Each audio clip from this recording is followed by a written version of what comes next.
strength that we need to continue to make it in this dying world. Yeah. Amen. I know some of you have made it through. It was a struggle to make it through the fast. It's a fight. Anytime something is worth going after, you're going to have to fight for it. Yeah. I don't know any championship that is given to a team automatically, or any MVP trophy that is given to an individual automatically. I believe that they have to fight, to struggle for that acknowledgement.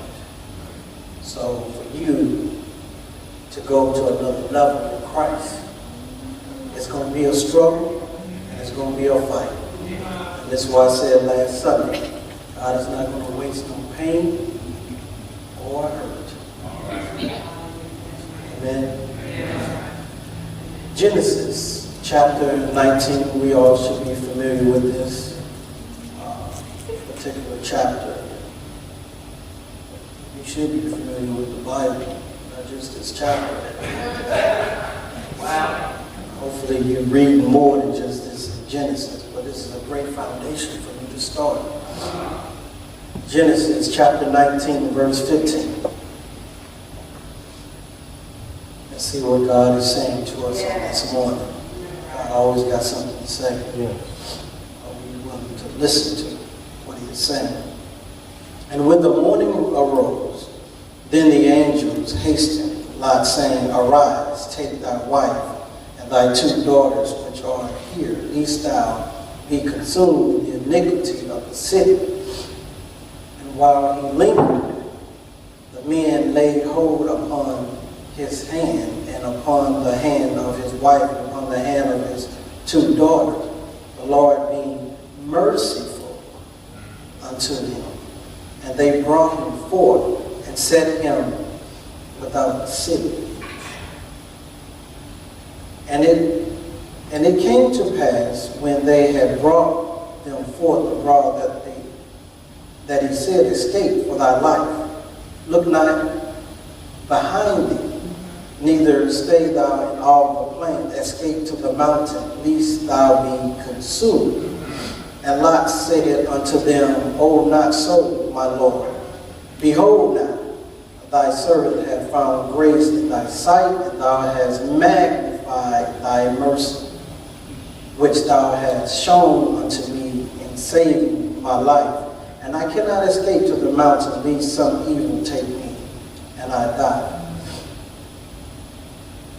I didn't really stop right there, but for the sake of you standing, you may be seated. All right. But I want to share with you one more verse. And this is what my message is going to come off of. It's just one more verse. And it's verse 26. But his wife looked back from behind, and she became a pillar of salt. What I want to share with you this morning, one last look.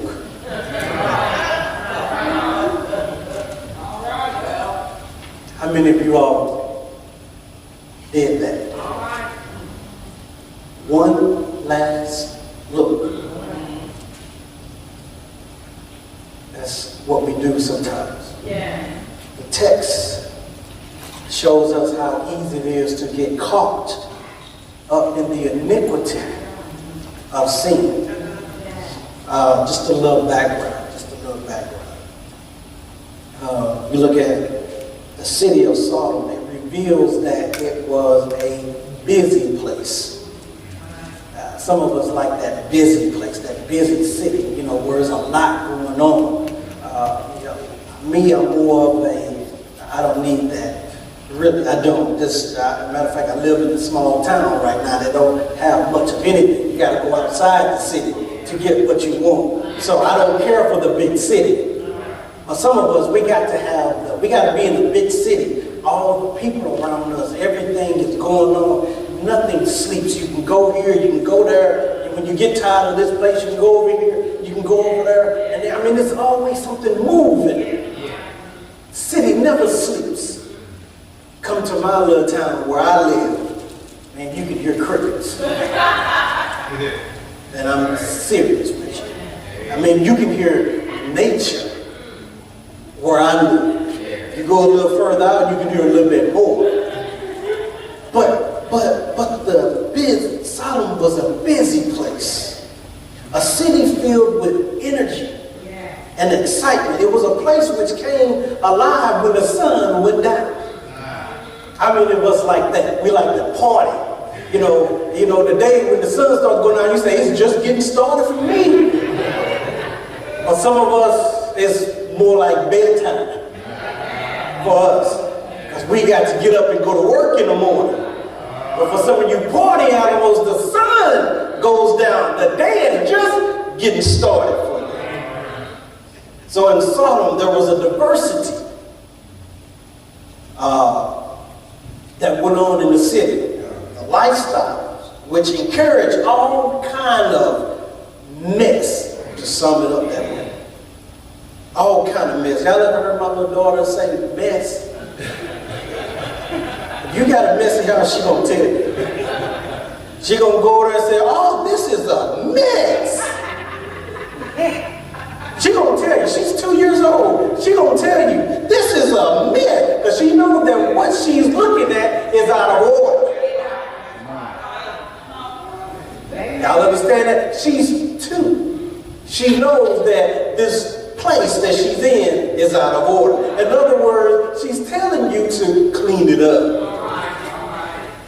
But this city had so much going on, had a whole lot of behavior going on, especially homosexuality, which people don't want to really talk about. Men were sleeping with men, women were sleeping with women. They had even gotten the animals involved in the act. All kind of stuff going on, nasty behavior. So the Sodomites didn't know that God was about to punish them for their ways. See, God has a system that will let you go so far, and then God punish you for your actions. See, the Bible says that the wages of sin is death.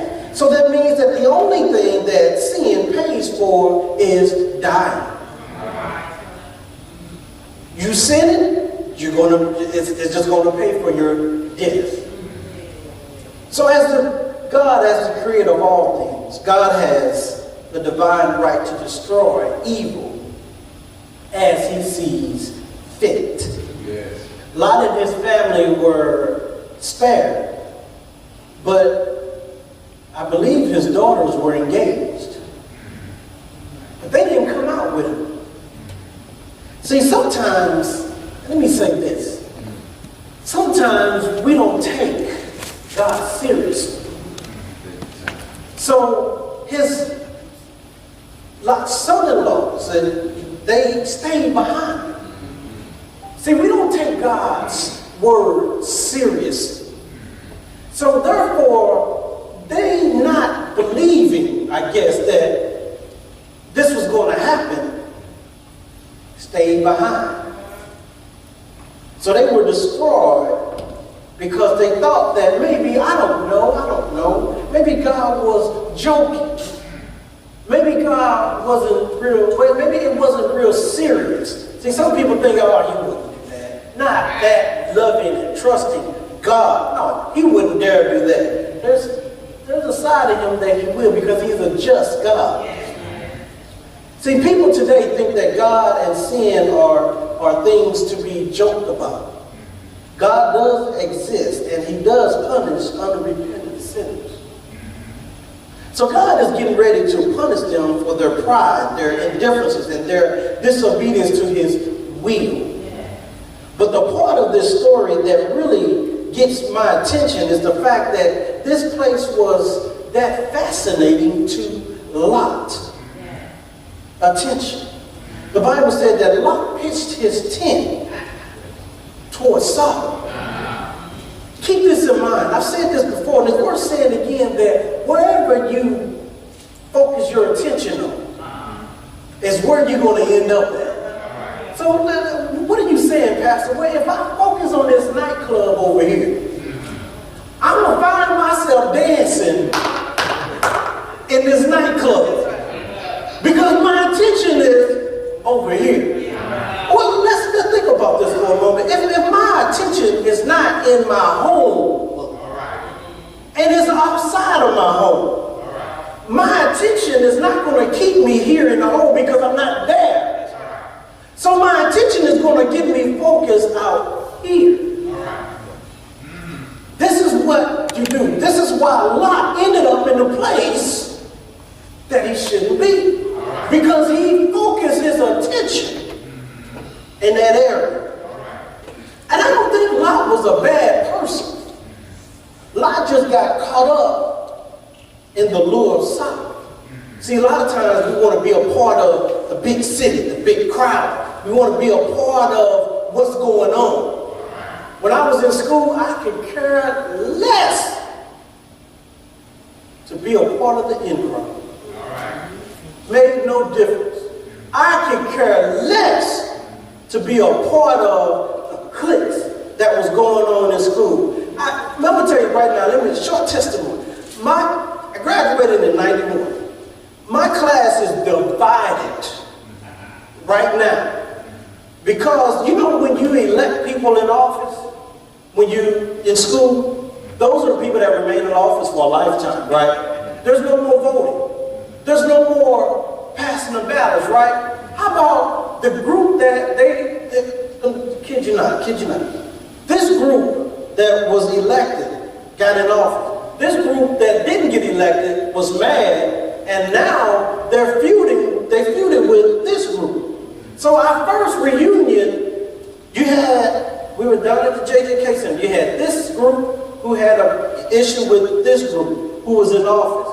They actually kicked this group who was in office when we left school out of office. They took over. How did you do that? Craziness, exactly. Took over office, feuding, fighting. Bunch of mess. But this is what we do. This is what we like.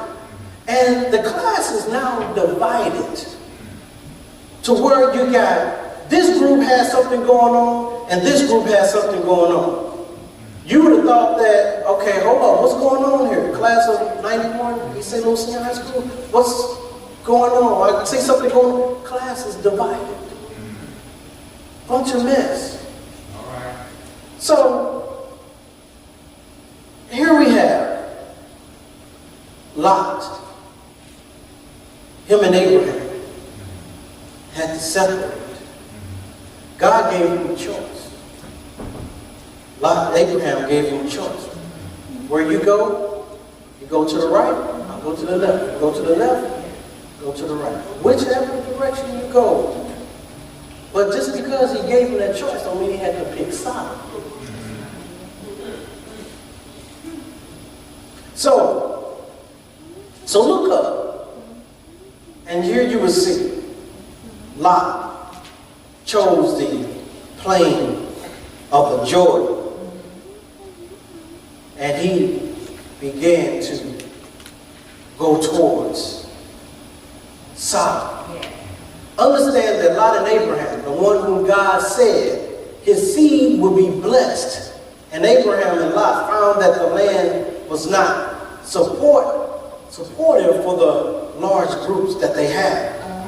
So therefore, their herdsmen began to fight over the pasture, over the water. And so it began to become a problem. So in an effort to fairly resolve, this is when Abraham said, you go this way, or you go this way. Whichever way, I'm okay with it. I just want you to have first choice. So Lot chose for himself the plain of Jordan, and he headed east. Sometimes the devil makes sin look so good.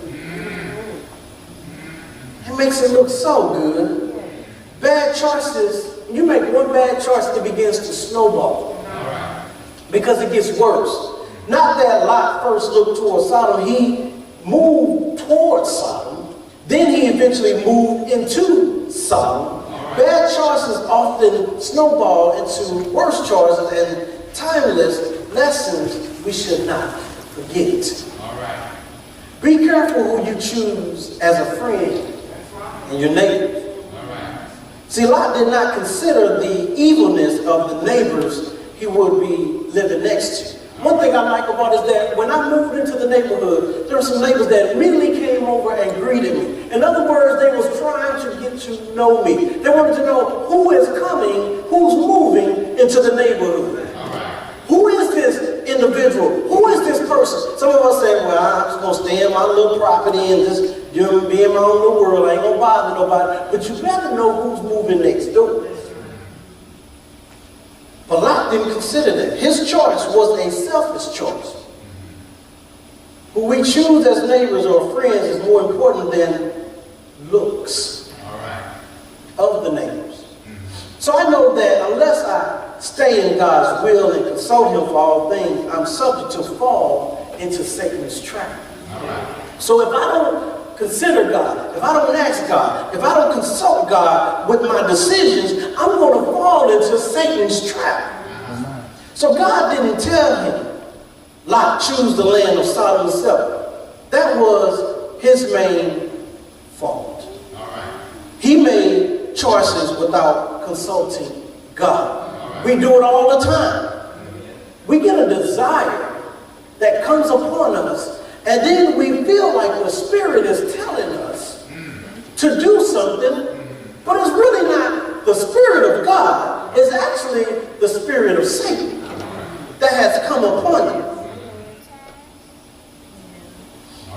Now, Lot, he really didn't live there initially. He lived upon a hill overlooking the city. But eventually, the attraction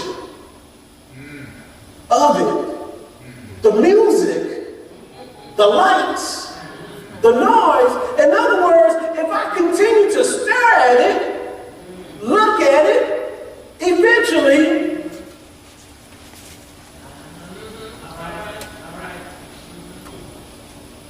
two things. One, I really needed a drink. Two, we look at it, you're going to be in it. You're going to indulge it.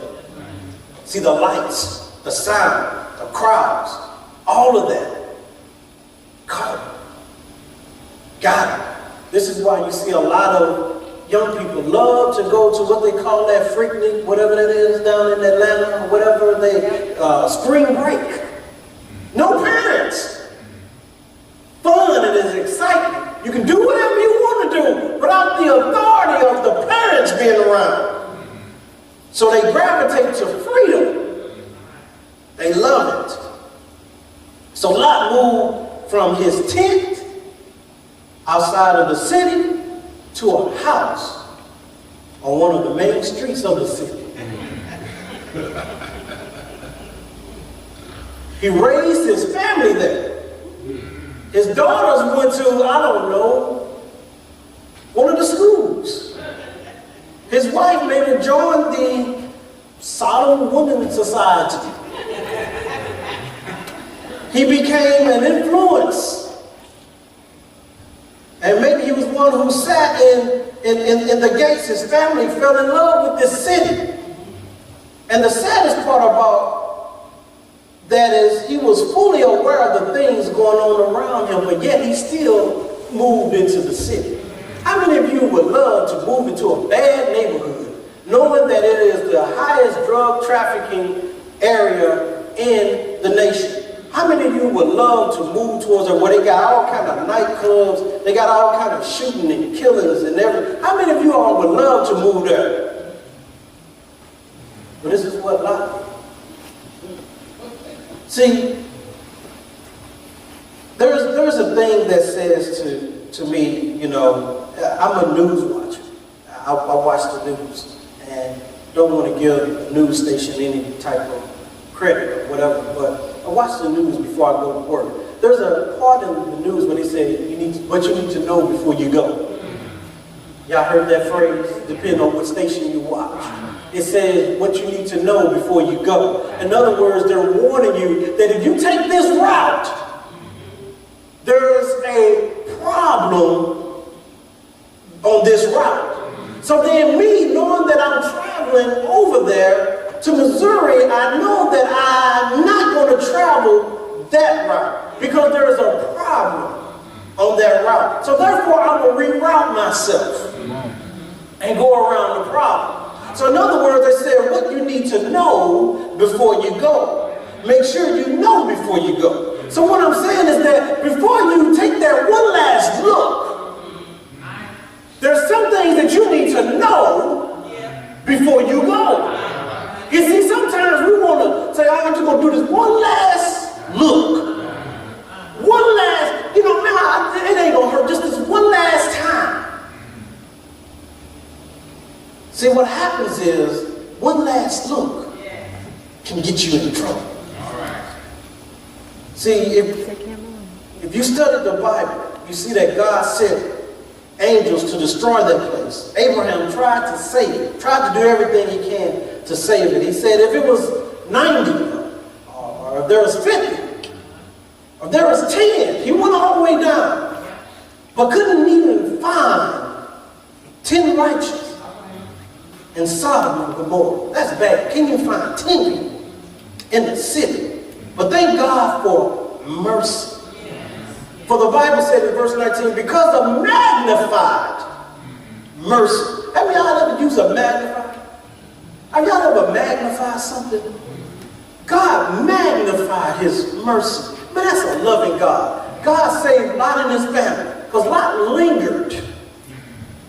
That means take his time, dragging his feet. But see, you need to know that this morning that God has been merciful to you. So don't keep playing with God as he's some type of chump. Because at some point, God's mercy may run out. So we need to be aware that that one last time may be your last time. One last passionate kiss to somebody else's wife might lead to an unplanned pregnancy. One last drink may lead to a life of being an alcoholic. One last snort, one last hit might lead to an addiction. One last fight, one last lie, one last fling, one last fit of anger or rage, you might get stuck. That's why I'm preaching this message this morning to let you know you better know before you go. You better know before you do that one last look, that one last snort, that one last drink. You better know before you do it or what it could lead to. All Lot's wife wanted was one last look of where she was coming from. But the real problem is one last time is never satisfied. You just can't do it one last time. One last time just needs one more time. See, one more is never enough. One more always want one more.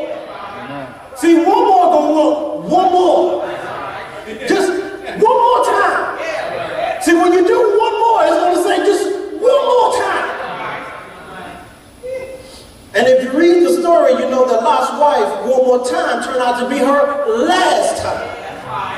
And I'm going to tell you, you don't hear much about her.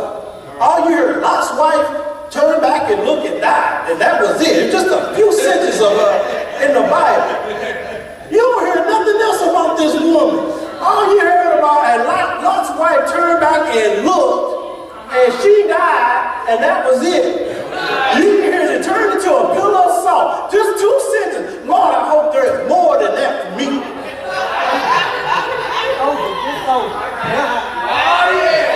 I hope that there's more than that for me. I hope that they say that he went down fighting for the Lord. Not that he gave one last look at something he should have been looking at. I don't want that on my obituary.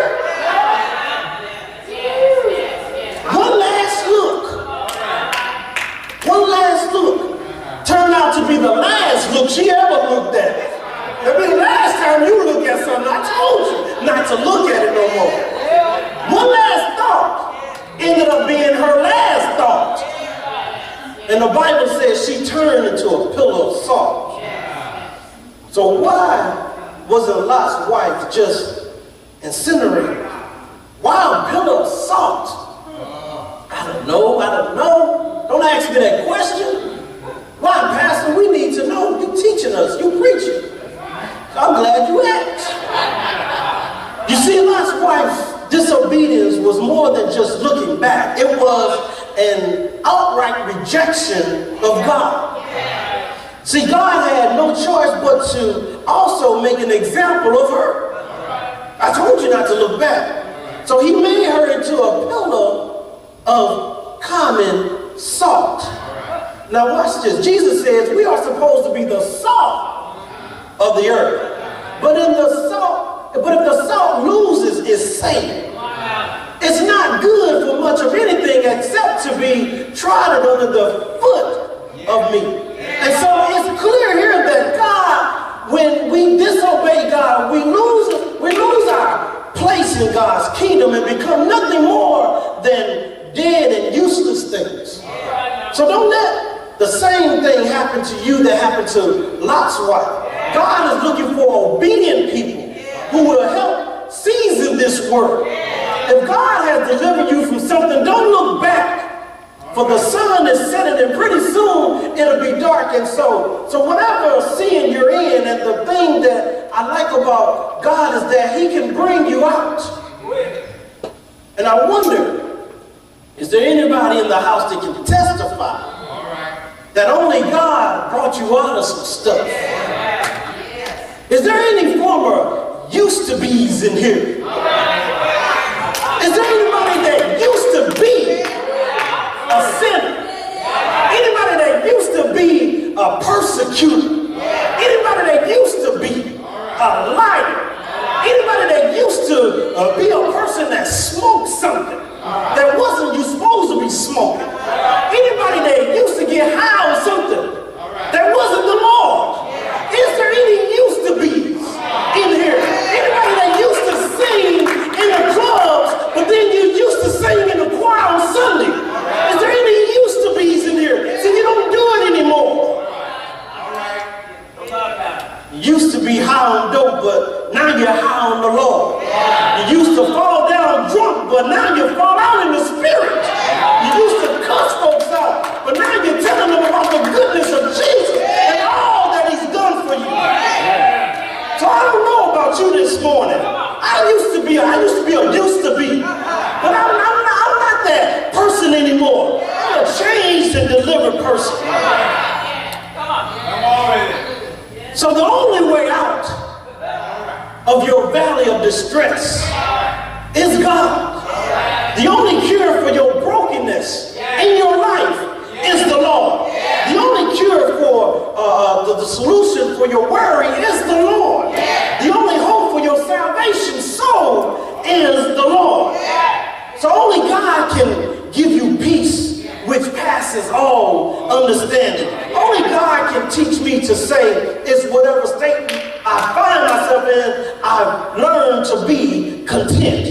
Only God will stand with me through the thick and thin. Nobody else will stand with me, but God will be there with me. God will be there with me through the good and the bad, through the right and the wrong. Only God is a friend that's sticking closer than a brother. Only God will be there when all others turn their back on you. Only God will be with you through the fire and the flood, through the storm and through the rain. And even though you're going through the storm don't have to be in you. God has a plan of salvation, a hope and deliverance for your life. But you have to learn that God has only one plan of salvation. God does not have two plans or three plans. God does not have one plan for people of this race, one plan for people of this race. God has a plan for all people. God does not have one plan for the black people or one plan for the white people. God has plans, and his plan is not a customizable plan where you can pick and choose from column A or column B, but God has one plan, and that plan is a salvation by grace through faith in Jesus Christ.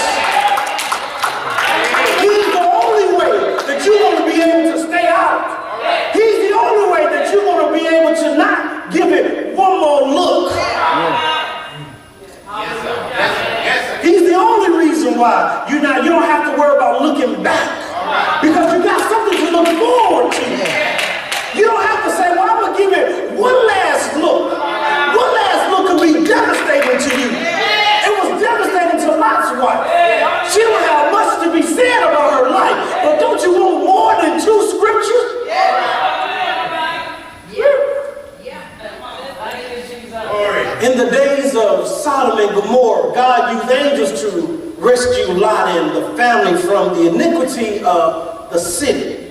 God always has a way of escape for his people. God always sends somebody to rescue you. See, you don't know who's going to come and be a deliverer for you that God has sent your way. You don't know who you're trying to destroy or who you're trying to turn down that God is sending into your life to be a blessing to you. God knows what you're in need of. He's trying to send a person to you. But you're steady running them away. We don't know how God is working. So in the days of the flood, God used an ark as a shelter for Noah and his family while people laughed at him. In the days of the drought in Canaan, God used Joseph while his brothers laughed at him. We don't know what God or who God is going to use in our life. And then when there arose a Pharaoh who knew not Joseph and was afflicting the children of Israel, God raised up Moses when they tried to destroy every child to try to keep God's way of escape, his salvation from coming to his people. God used the blood of a lamb on the doorpost to save his people. See, we need to understand. When the morning arose, then the angels hastened to Lot, saying, "Arise, take thy wife and the 2 daughters." Y'all need to get out of here. This is what the resurrection is going to get his people out of here. And he's going to, once he gets us to safer ground, he gets us out of there. You know how you walk with him and you get him out of danger. Then God is going to come back and roll up his sleeves. Then he's going to come back and go to work on the city, on a place that don't even want to recognize him as God the Father. Lot didn't move, he lingered. In other words, he didn't hurry, he didn't get in a hurry, he hung around. I believe he wanted one last look. I believe he wanted to get one last look at the city that he moved into. See, sometimes we don't want to turn it loose.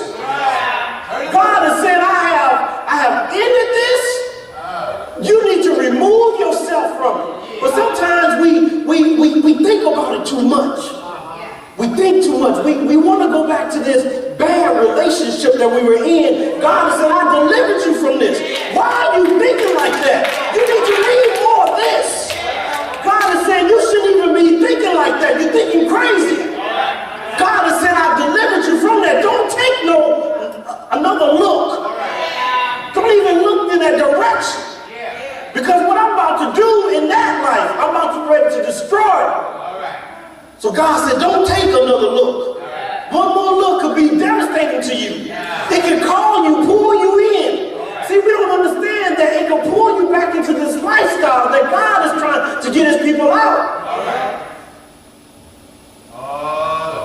In Sodom, corruptible city, Lot lingered. Somebody today is lingering.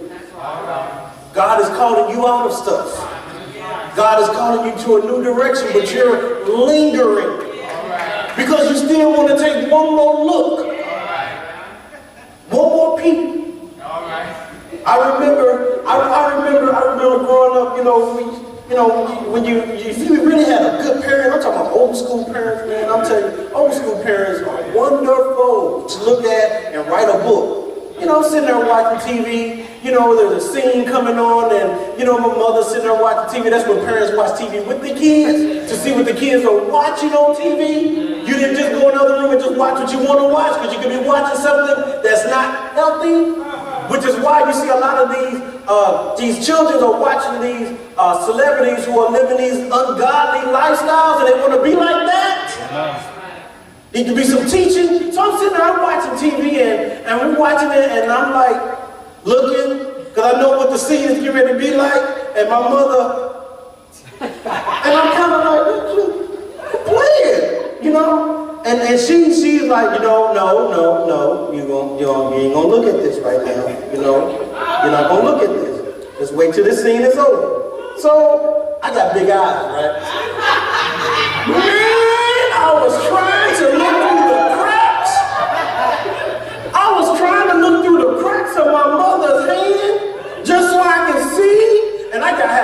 vision. I have great vision. My mother said I got great vision. I can see more than what you think I can see.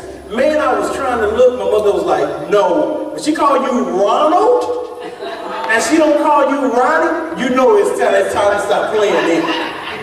She said, Ronald. You know it's time to stop playing when you, because she didn't say Ronnie. She said, Ronald. Then sometimes she sometimes, they say it loud enough so Bob can hear you, then he come in there and want to get you. I'm like, okay, I ain't playing no more. But they keep you from looking at stuff. Because you got to guard your eye gates.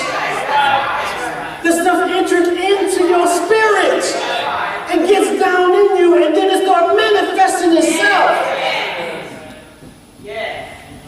We have to understand this stuff is real.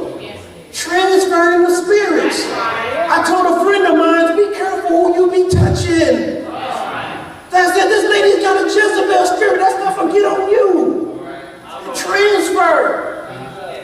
Spirits need a body. When Satan was cast down from heaven, he was cast down in the spirit, which is why he needed the serpent. He needed a body to get inside of. So this is why he uses people to try to get his mission across. He ain't changed his game plan. He ain't changed nothing that he has been doing. So we have Lot who's lingering behind. I believe he also wanted one last look, but he had enough God in him. See, that's a good thing. You got God. I want to say enough God, but I'm going to say when you got God in you, you know better. You know, hey, I got to get out of here. And so he got out of here. I don't want to say enough God, because how much is enough? So he got out of there. But his wife still lingered. Look back.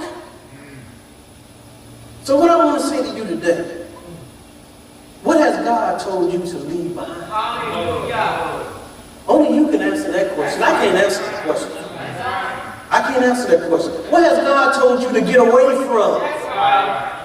I can't answer that question. See, we have to come here and make things personal. We got to make it personal. Don't be looking and say, see, I told you. And I tell you that, listen to the preacher. No. What has God said to you? What is he saying to me? You need to get out and stay out. Don't get lost and linger. Or take advantage of the magnified mercy. I like that one.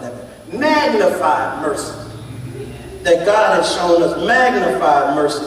Look beyond my faults and saw my needs. Magnified mercy. Spared my life when I didn't even deserve it. Magnified mercy. Hung Jesus on the cross. Magnified mercy laid him down in the grave. Magnified mercy caused him to get up one early Sunday morning. Early. Magnified mercy. With all power in his hand. Thank God this morning for mercy, which knows our needs more than we know our needs. Mercy which makes them a way out of no way.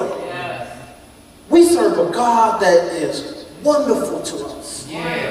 We should not be trying to, when God is delivering us, we should not be trying to stay in this situation. Relive what we've been delivered from. Reminisce on what God has brought you out of. What is there to reminisce about something that almost killed you? The wages of sin is death. So we shouldn't even be reminiscing. What we should be thanking God for where we are right now. In him. Looking forward to what he's got for us. And I'm going to tell you, he's got something much better than where you've been. God has got, what does it say, new mercy. Every morning. Every morning. New every morning. You want, okay, yesterday, that's yesterday, but let's talk about today. I something new today.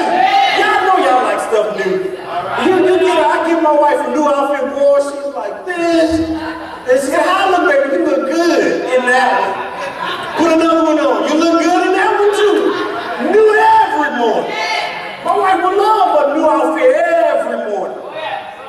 That's the way God's mercy is. Like I said to you, when you go out into your car and you know you pulled in the garage on these, so you know in your mind that you got to go to the gas station, but because this is the way God's mercy is, when you go out there and try to start it up, it's a full tank. Why? Because this is a new morning. It's a new day. So in Christ Jesus, it's new. Yesterday you won't eat, but today you on full. His mercy is new every morning. That means God doesn't run out. How many of y'all went to the store? You know when they get a storm and you know they tell you to stock up on bread and milk and eggs and all that stuff. How many of you ever been there and you ain't no bread in sight? That's because the store has ran out. But see, if you go to the supplier, who's got it, you don't have to worry about it running out. Because it will never run dry. You can always go there. I don't care what time of day, what time of night. You can go to God. He's got a supply for you. If you want a husband, God's got it. If you want a wife, God's got it. He's got the supplies that you need. New every morning. Great is thy faithfulness. We serve an awesome God. We serve an awesome God. That's the only time that word should be attached to anybody. They should be attached to God. Awesome God. New every morning. I thank God because this sermon is new this morning. I thank God for brand new mercies. I thank God for keeping my eyes covered so I won't take one more last look at some mess that he done delivered me from. I thank God for covering and shielding me from some mess, some stuff that I don't need to be looking at. So I thank God for his hand laid upon me. Touch me.